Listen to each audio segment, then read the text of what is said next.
Suara tawa itu terdengar nyaring di kuping Burada.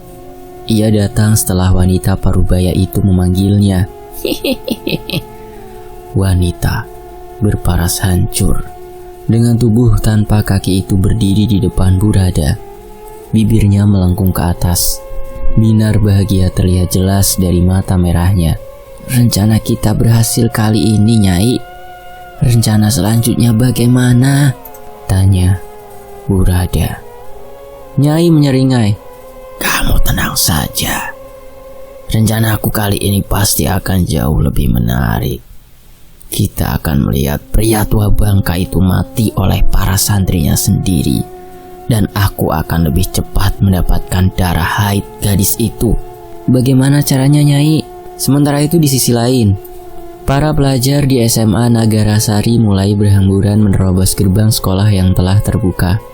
Mereka berlomba-lomba untuk segera keluar agar bisa cepat menemui kasur empuk di rumah masing-masing. Termasuk gadis di samping Khadijah yang terlihat buru-buru menggendong tasnya, lalu berjalan cepat menuju rak sepatu tanpa menoleh pada Khadijah. Khadijah terlihat sedikit bingung dengan perilaku temannya saat ini. Sorot matanya terlihat seperti sedang memikirkan sesuatu. Ada gelisah menyelimuti aura wajahnya. Ia menyusul. Cik, kamu kenapa? Kok kayak lagi bingung gitu? Enggak apa-apa, aku mau cepat pulang. Kenapa? Enggak apa-apa. Suasana hening.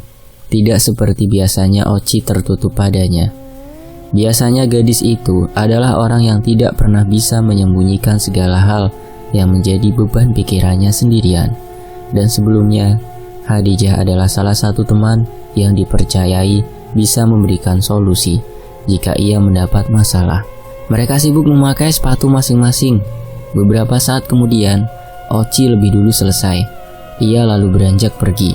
Oci, tungguin aku, teriak Khadijah yang masih membenahi tali sepatunya. Namun, Oci tetap berjalan cepat, meninggalkan Khadijah sendiri. Oci, kok ninggalin aku sih? Raju Khadijah.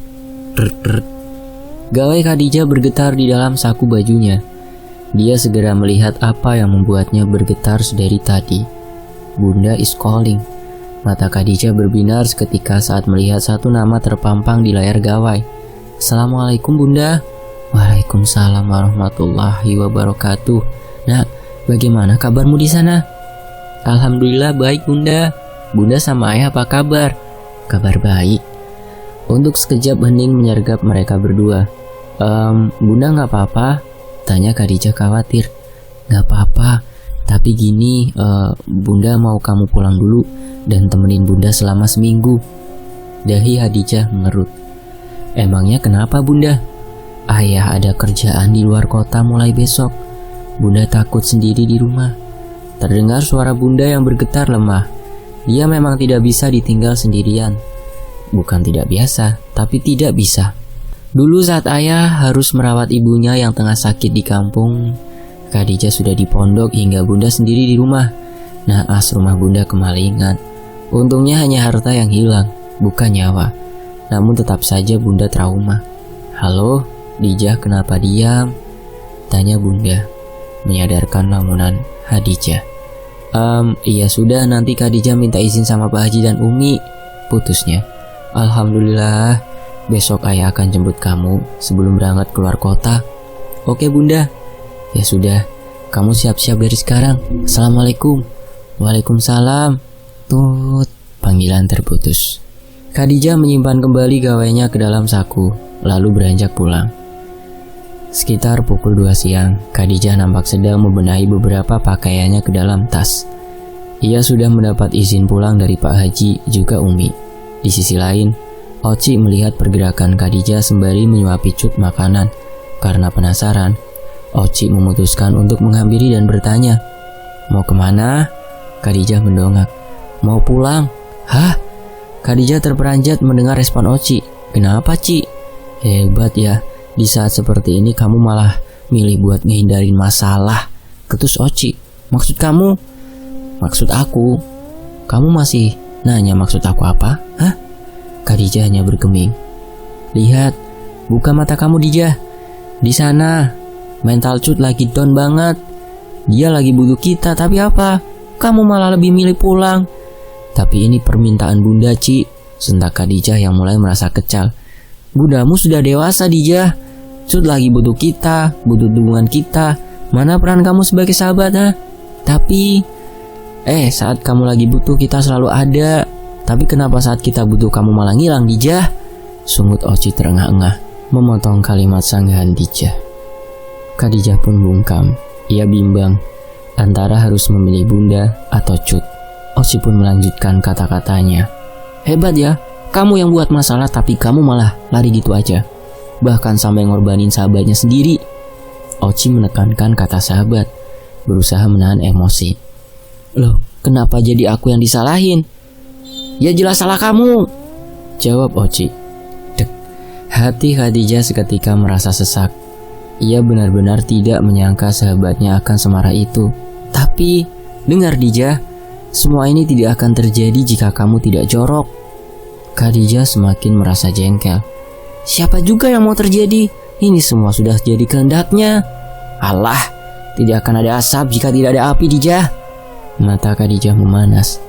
Ingin sekali berteriak dan menangis, tapi ia tahan sebisa mungkin. Kenapa diam, mah? Silahkan kalau mau pulang. Kamu emang tidak pernah peduli sama sahabat sendiri. Ci, tegur Cut yang datang dari belakang. Jangan marahin Dijah terus. Kasihan, Ci, dirinya dengan suara lemas. Oci menoleh padanya. Cut, mental kamu rusak karena kecerobohan dia, tapi kamu masih ngerasa kasihan? Bagaimanapun Dijah itu masih sahabat kita, Ci. Oci beralih menatap Khadijah dengan tajam. Dengar, Dijah, bahkan saat Cut sedang dalam kondisi seperti ini, dia masih mau melindungi kamu, tapi kamu gak ada peduli sama sekali padanya. Ci, udahlah, percuma juga kamu nyalahin dia. Mending pinjemin aku buku biologi.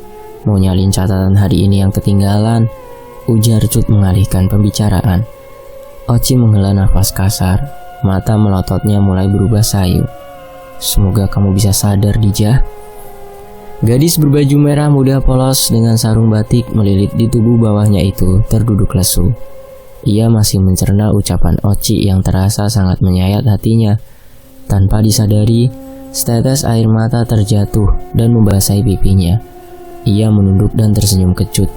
Iya, emang aku yang salah. Maaf. Dasar pengecut. Bisanya cuma minta maaf. Ci, udah Ci. Di sisi lain, brum brum. Suara kendaraan roda 4 dan 2 terdengar bising di lapangan Pondok Ima Sorga.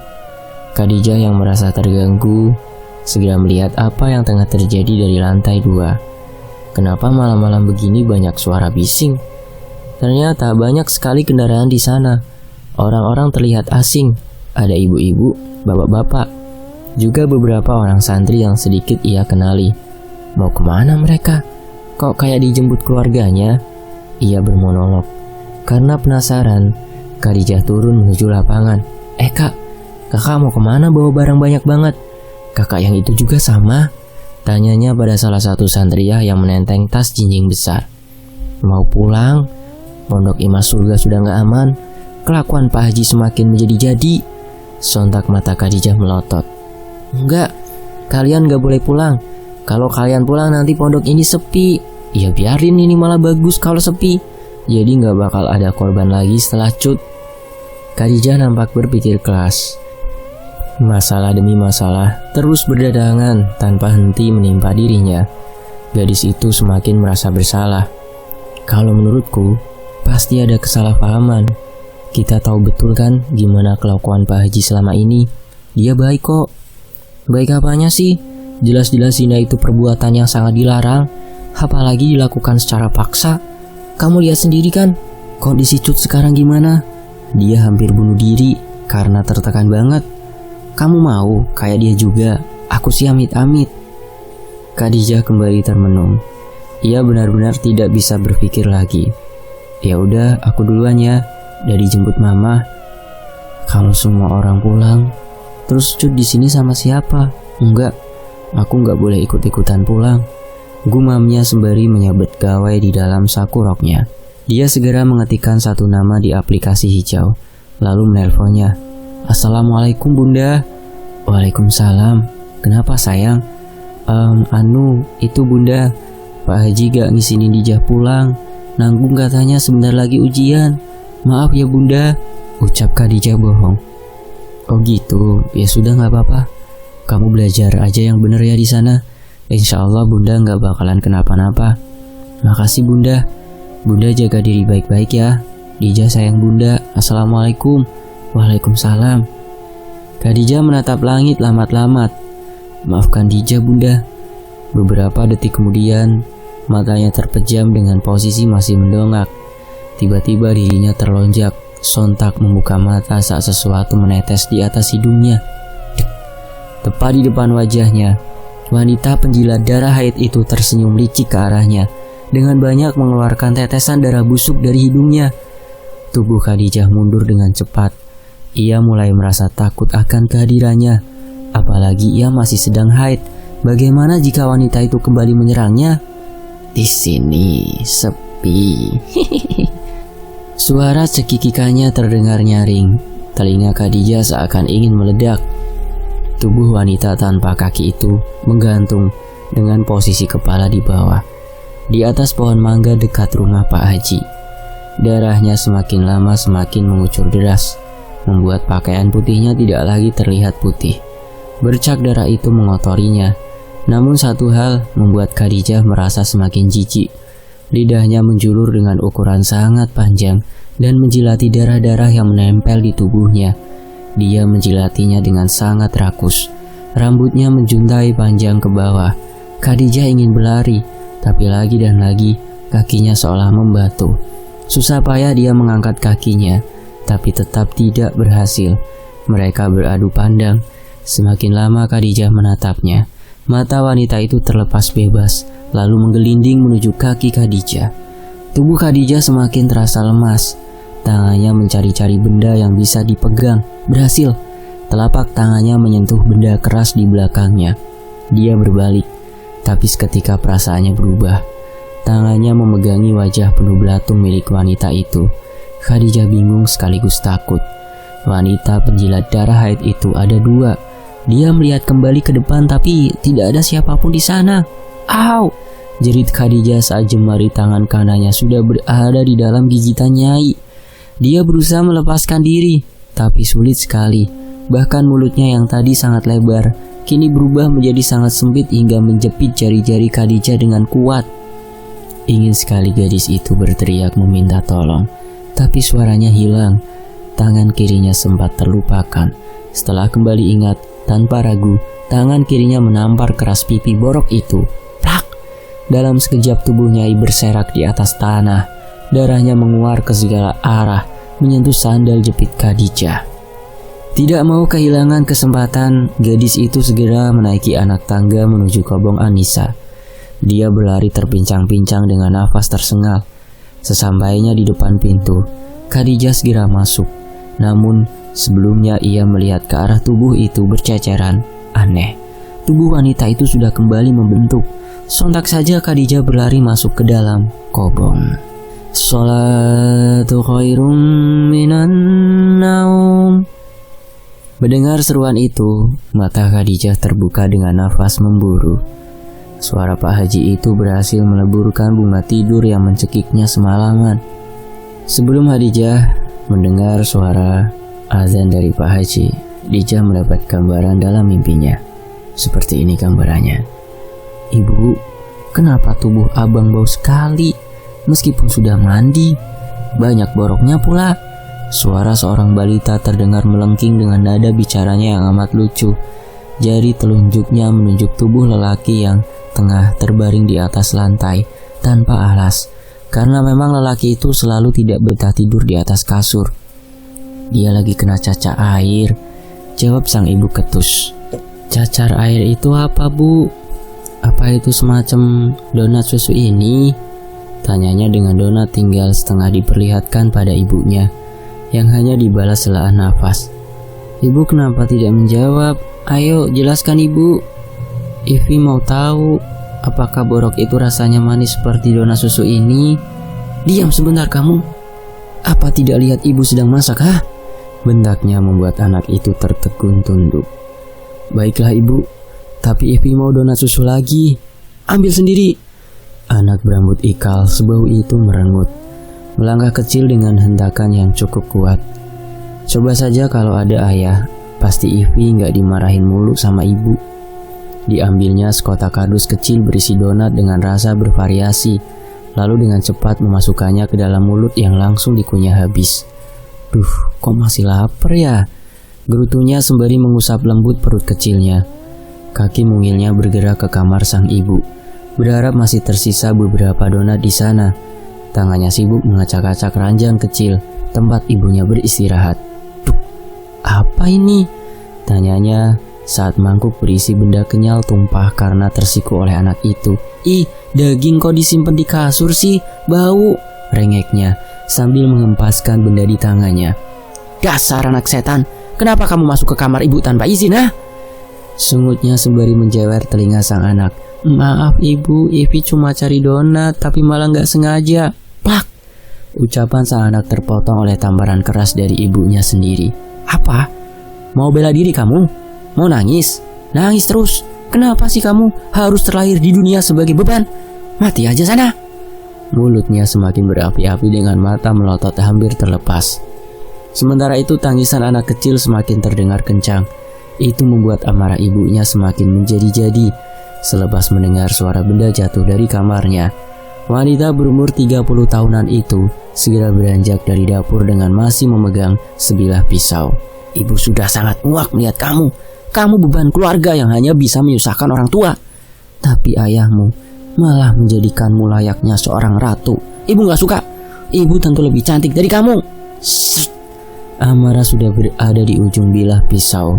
Tangan kanan sang ibu berhasil menyobek kulit pipi anak itu dalam satu kali hentakan. Darah muncrat bersamaan dengan cairan dari bola mata sang anak yang tidak sengaja tertusuk.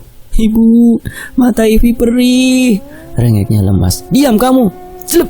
Satu tusukan berhasil mendarat di perut kecil anaknya sendiri, hingga ia harus kehilangan sang buah hati yang begitu lucu.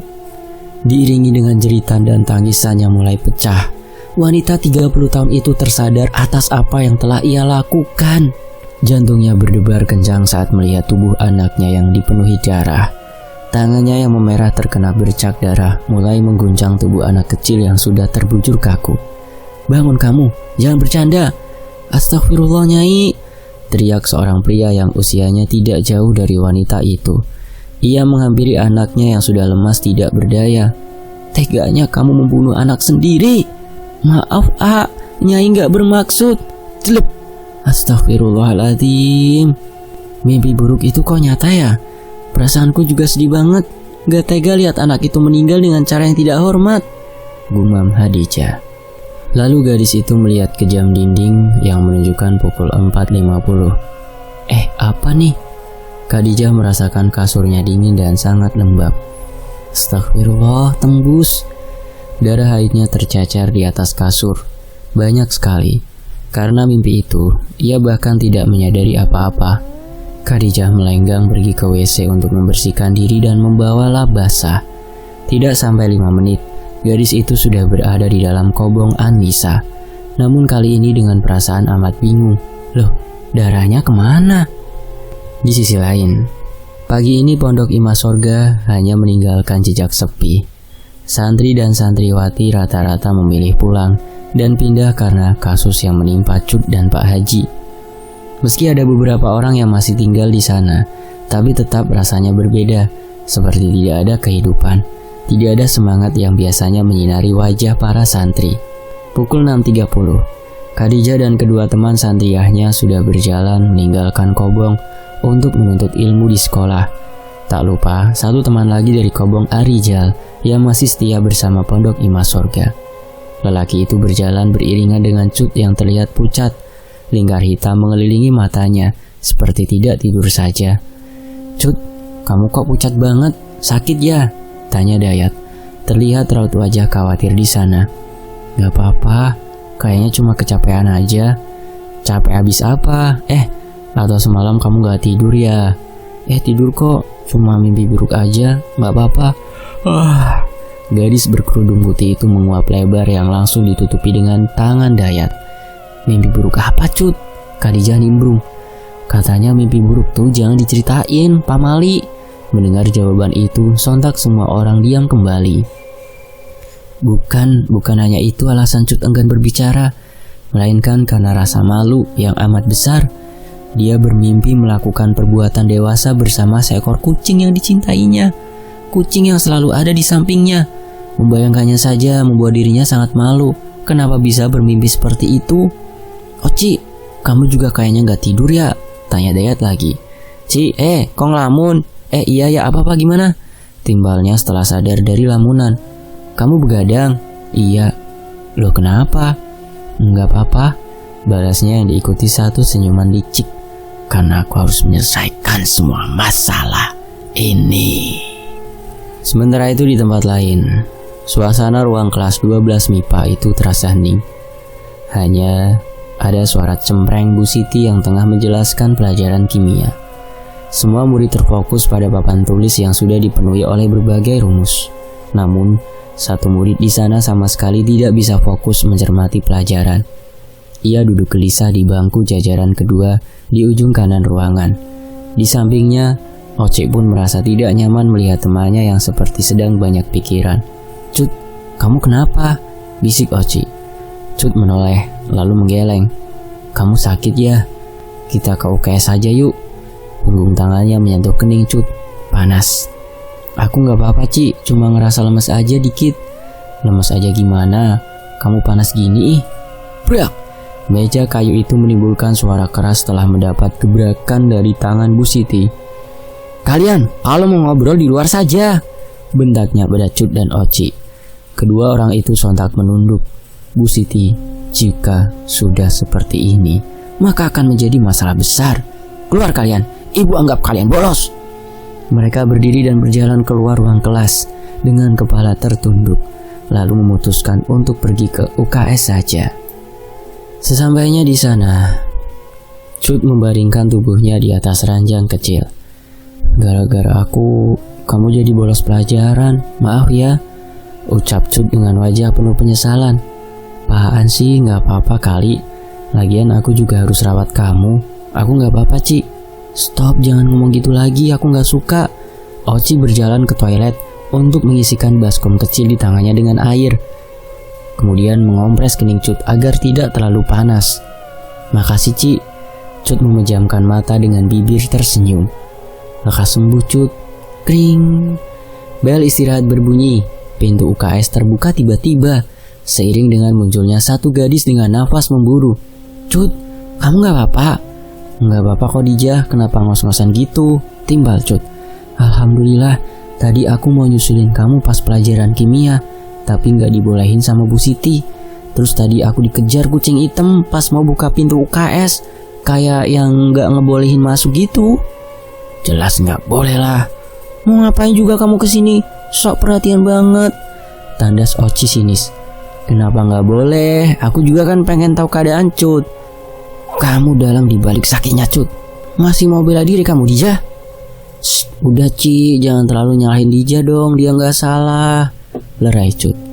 Sementara Khadijah ini tertunduk, merasa semakin terpojok dan menyalahi diri sendiri. Lebih baik kamu keluar dari Dijah, Cut mau istirahat. Kehadiran kamu ganggu. Baiklah, Khadijah pun memilih mengalah. Ia tidak mau menambah masalah. Di sisi lain, Cut, ayo pulang. Masih kuat jalan kan? Ajak Oci. Cut sudah berada di dalam kelas yang mulai sepi karena sebagian besar muridnya sudah pulang. Cut hanya bergeming sembari memainkan baju bagian bawahnya. Ia seperti sedang memikirkan sesuatu. Apa yang kamu pikirin Cut? Mau cerita? Aku mau anterin aku ke apotek yuk. Oci mengernyitkan dahi. Mau beli obat apa? Anterin aja dah. Di perjalanan pulang dari apotek, Oci terus nyerocos tanpa henti. Mulutnya tidak bisa diam, sibuk mempertanyakan apa yang telah dibeli oleh Cut. Kamu udah gila Cut, beli barang macam itu pakai baju sekolahan? Protesnya. Emangnya salah apa? Jelas salah. Tadi kamu gak lihat ekspresi apotekernya? Dia menatap kita curiga Cut. Iya gak apa-apa, bukan urusan mereka juga. Mereka jual barang buat dibeli kok. Nggak gitu juga caranya Cut. Kobong Anissa sudah di depan mata. Ternyata Oci sudah nyerocos sepanjang ini. Udah, aku mau ke hammam dulu. Di sisi lain, Khadijah berdiri di lantai 3 setelah menjemur pakaiannya. Wajah berkulit putih itu dibiarkan tersapu angin. Matanya terpejam saat dirasakan perih menyeruak seisi hatinya. Kenapa ini semua harus terjadi? Apa salahku? Bahkan bisa membuat temanku sendiri sudah sangat membenciku. Ratapnya menengadah ke atas langit. Setetes air mata meluncur dengan sendirinya. Tiba-tiba tubuh itu meringis menahan sakit di dalam perutnya. Jemari tangannya meremas kuat kulit perut yang terasa diperas. Au, sakit! Rintihnya tanpa ada yang mendengar seorang pun. Dia mengira ini adalah nyeri haid yang memang selalu datang. Namun kali ini rasanya berbeda. Perutnya panas sampai merasa ditusuk-tusuk. Tubuhnya meringkuk di lantai sendirian. Drrrt, di sela sakitnya, gawai di dalam saku bajunya bergetar lama. Ayah is calling. Jari telunjuknya segera mengusap layar gawai ke atas menerima panggilan. Assalamualaikum ayah, ada apa? Waalaikumsalam, gawat nak. Bunda jatuh dari tangga rumah. Sekarang lagi di perjalanan ke rumah sakit. Dek. Matanya membulat. Jantungnya seolah berhenti berdetak. Astagfirullah, sekarang keadaannya gimana ayah? Bunda pingsan, banyak keluar darah dari kepalanya. Nanti deh ayah jemput kamu ke pondok ya. Assalamualaikum. Waalaikumsalam. Tubuh itu melemas.